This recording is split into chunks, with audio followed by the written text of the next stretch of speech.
तो कैसे हैं बच्चों आप लोग। उम्मीद करता हूं कि आप लोग अच्छे होंगे और अच्छे से अपनी पढ़ाई कर रहे होंगे। आज हम बनाने वाले हैं बहुपद चैप्टर को। बहुपद चैप्टर जो है ये मोस्ट वीवीआई क्वेश्चन सब है। इसमें से बहुत ज्यादा क्वेश्चन बोर्ड एग्जाम में आता है और हर साल आता है, और जितना क्वेश्चन बोर्ड पर लिखा हुआ है इन्हीं पांचों छवों में से आता ही आता है, और ये हमेशा आएगा, क्योंकि बहुपद एक ऐसा चैप्टर है जो हर साल हर बोर्ड एग्जाम में आता है। तो आइए आज हम इसको बनाना सीखते हैं और इससे हम कैसे गुणनफल और योगफल निकालते हैं वो सीखेंगे। तो आइए वीडियो को क्या कर दें, आप लाइक कर दें, चैनल को सब्सक्राइब कर लें और इसे अपने दोस्तों अहबाब के पास शेयर जरूर कर दें। तो आइए वीडियो को स्टार्ट करते हैं। सबसे पहले हमने लिखा है यहाँ पर एक्सरसाइज 2.2, यानी एक्सरसाइज जो है ये चैप्टर नंबर 2 का है। और यहाँ पर क्या लिखा हुआ, निम्नलिखित बहुपदों के शून्यकों का योगफल एवं गुणनफल ज्ञात करना है। योगफल भी निकालना है एक क्वेश्चन से और गुणनफल भी निकालना है। तो आपको बता दूं कि यहां पर योगफल जो होता है, योगफल इसका सूत्र होता है यहाँ पर योगफल, योग का माना होता है जोड़ना, और इसका सूत्र क्या होता है माइनस b बट्टा a, समझे, इसका सूत्र ये होता है। और यहां पर आपको बता दूं गुणनफल जो होता है इसका सूत्र होता है, यहां पर देख लीजिए, इसका सूत्र होता है c बट्टा a, समझे, इसको आपको याद रखना है। और इसी सूत्र पर क्या करेंगे, हम अपना क्वेश्चन बैठाएंगे। तो सबसे पहला क्वेश्चन हम लेते हैं ये वाला, सबसे पहला क्वेश्चन। पहला क्वेश्चन में क्या कह रहा है, क्वेश्चन ले लिए, क्या लिखा हुआ है 2x square minus 8x plus 6, ये हो गया। अब इसको क्या करेंगे, हम a और b और c मान लेंगे। तो हम 2x को a मान लेते हैं, 8x को हम b मान लेते हैं और 6 को हम c मान लेते हैं। तो हमारा a b c ये हो गया। आपको पहला क्वेश्चन बनाने में दिक्कत होगा, फिर नहीं होगा। तो हमारा जो है योगफल निकालेंगे। अभी योगफल का सूत्र क्या होता है, माइनस b बट्टा a, क्या होता है माइनस b बट्टा a। तो योगफल हम निकालेंगे तो माइनस b, यानी b है ना, तो यहाँ पर सूत्र क्या कह रहा है माइनस b, माइनस यहाँ पर लगा देंगे और यहाँ पर माइनस 8 है और बट्टा में क्या है b, देख लीजिए माइनस b बट्टा a में क्या है 2 है, तो यहाँ पर 2 कर देंगे। अब यहाँ पर आपको याद होगा कि माइनस माइनस मिलके क्या हो जाता है, प्लस हो जाता है। तो 8 बट्टा 2 ये हो जाएगा और इससे ये कट जाएगा कितने बार में, 4 बार में। तो इसका आंसर क्या हो जाएगा, 4 हो जाएगा। ठीक है, अब यहाँ पर 2 चीज निकालना था, पहला तो योगफल निकल गया, अब गुणनफल निकालेंगे। तो गुणनफल का सूत्र क्या होता है, आप लोग को हम बताए थे, गुणनफल का जो सूत्र होता है वो होता है c बट्टा a, क्या होता है c बट्टा a। तो c हमारा क्या है 6 है और बट्टा में क्या है 2 है, तो ये कट जाएगा, 3 दूना 6, तो यहाँ पर हमारा जो आंसर होगा वो 3 होगा। 4 और 3 ये हो जाएगा हमारा पहला का आंसर। ठीक है, अब दूसरा क्वेश्चन लेते हैं, यहाँ पर ये वाला दूसरा क्वेश्चन लेते हैं। दूसरा क्वेश्चन में क्या कह रहा है, 2x square minus 3x plus 1।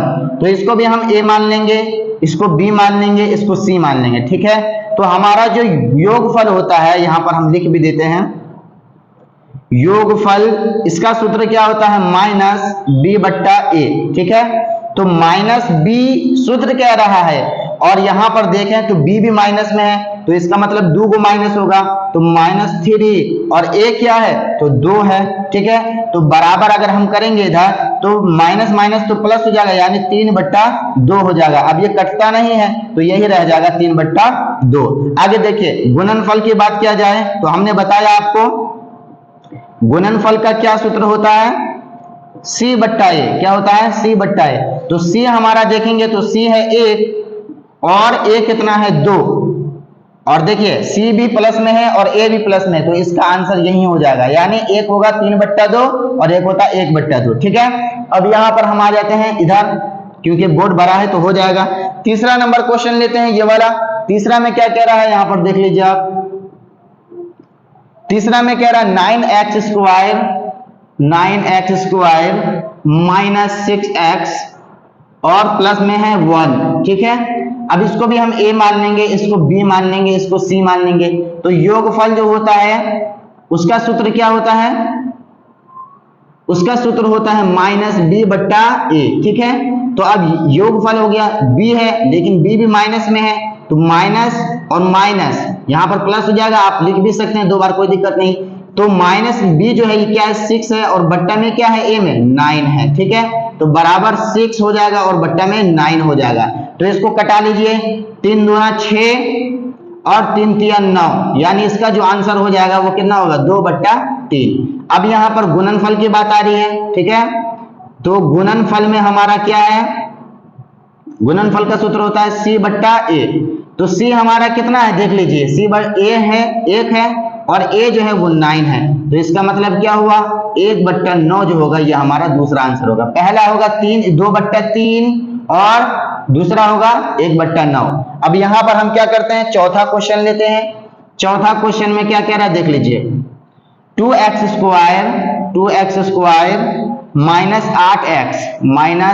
8x plus 6 इसको भी हम a मान लेंगे, इसको b मान लेंगे, इसको c मान लेंगे।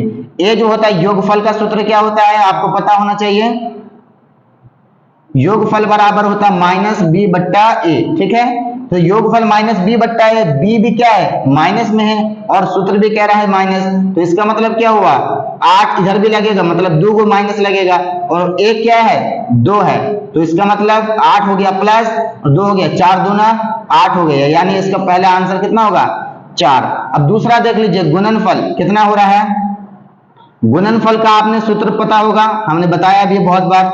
गुणनफल बराबर क्या होता है C/A। तो C देख लीजिए क्या है, C है 6 और A कितना है 2 है।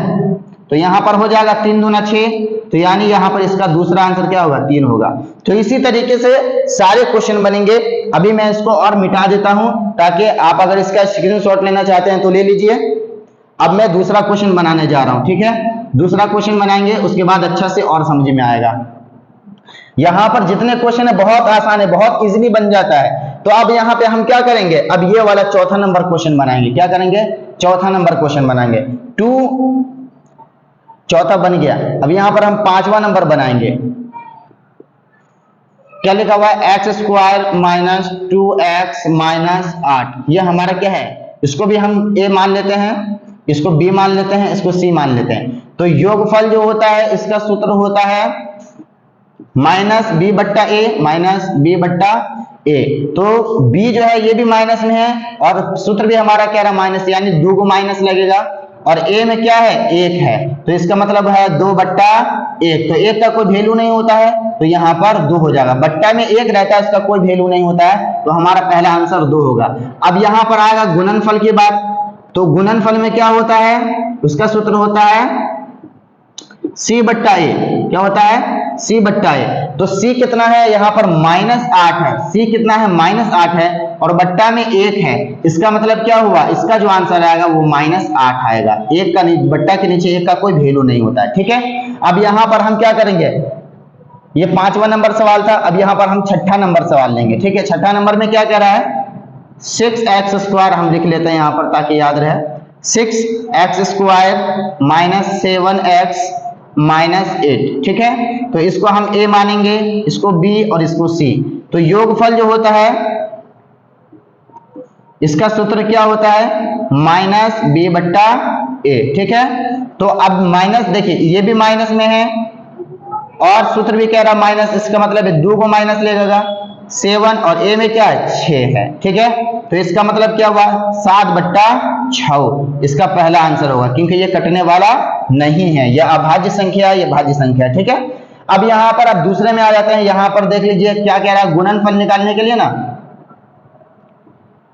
गुणनफल का सूत्र होता है C/A। तो C कितना है देख लीजिए 8 है, लेकिन ये क्या है माइनस में है, तो इसका मतलब हुआ कि 8 जो है माइनस में रहेगा, और A जो है ये 6 है, ये प्लस में है, तो यहाँ पर ये हो जाएगा। अब इसको हम कटा सकते हैं ना, यहाँ पर हम कटा सकते हैं, ये 2 चौका 8 और यहाँ पर 3 दूना 6। तो इसका आंसर क्या होगा -4/3, ये वाला आंसर हो जाएगा, ठीक है। अब यहाँ पर हम आखिरी क्वेश्चन बनाने जा रहे हैं 7 नंबर। तो यहाँ पर हम लिख लेते हैं, ठीक है। 7 नंबर क्या कह रहा है x² प्लस 5x और प्लस में है 4, ठीक है। इसको भी हमने क्या किया a माना, इसको b माना, इसको c माना। सबसे पहले गुणनफल लगाएंगे, बहुत सारे बच्चे कह रहे हैं कि हमेशा योगफल निकालना है, तो पहले गुणनफल निकाल लीजिए। ठीक है, गुणनफल निकालेंगे तो क्या करेंगे, इसका सूत्र होता है c बट्टा a। तो c हमारा कितना है, 4 है, यहां पर देख लीजिए 4 है तो 4 लगा देंगे। अब a कितना है, 1 है, तो इसका आंसर क्या हो जाएगा, 4 बट्टा 1, और a का कोई वैल्यू नहीं होता है तो 4 आंसर हो जाएगा। अब देखिए ये प्लस में था इसलिए प्लस दिखाना नहीं पड़ता, ऑटोमेटिक हो जाता है। अब हम योगफल निकाल लेते हैं। योगफल जो होता है इसका ये क्या होता है सूत्र, माइनस बी बट्टा ए। तो माइनस बी देखिए प्लस में है 5, बी जो है ये माइनस में नहीं है, किस में है, प्लस में है, तो माइनस प्लस मिलके क्या हो जाता है -5, और ए में कितना है 1, तो इसका मतलब है कि -5 इसका दूसरा आंसर होगा। ठीक है, तो उम्मीद करता हूं कि सारी जो भी क्वेश्चन था वो सब समझ में आया होगा। आप चाहें तो इसका भी एक स्क्रीनशॉट ले सकते हैं और अपना क्वेश्चन को हल कर सकते हैं। अगर आपको वीडियो समझ में आया, बनाने आया, कुछ सीखे, तो वीडियो को लाइक कर दे, चैनल को सब्सक्राइब कर ले और हमारे घर के सदस्य बने। ठीक है, हमसे जुड़े और अच्छे से पढ़ाई करें और कामयाब हो। तो अभी तक के लिए बस इतना ही, फिर हम कल मिलेंगे किसी अच्छे सब्जेक्ट के साथ। अभी तक के लिए बस इतना ही, जय हिंद।